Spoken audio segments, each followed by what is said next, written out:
She wasn't smart. She was totally biased. She loved Trump.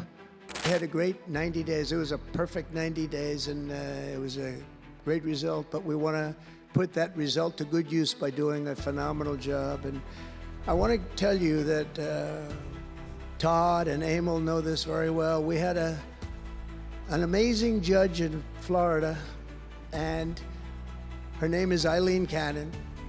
And I didn't know her. I still don't know her. I don't believe I ever spoke to her, even during the trial. But I did appoint her federal judge.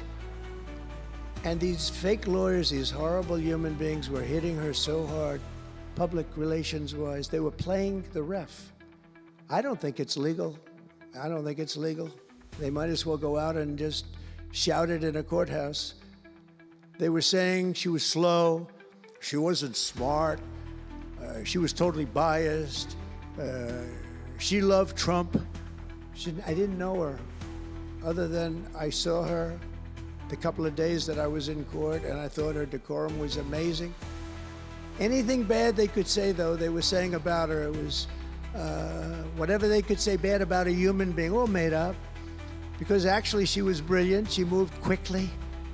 She was the absolute model of what a judge should be. And she was strong and tough.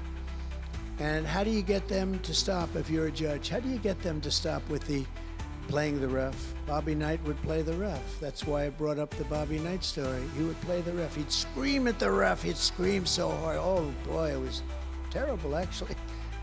And the people would come up, his assistant coaches would come up to players. Coach, don't do that. Don't do it. He said he's not going to change his tune, coach. He called it. He's not changing. I don't care. And he's screaming. That's when he threw the chair. He starts going crazy. And he said, no, he's not going to change this time, but he's going to change for the next play. And sure as hell he did. You know, Bobby, by the way, had the last undefeated team in basketball. And relatively speaking, you know, he had a team. He always had a team. He never had that. Well, he had a couple of great players, obviously, some top NBA players, but very few relatively. He had a team, but he won the national championship 3 times, but he had the last undefeated team in basketball.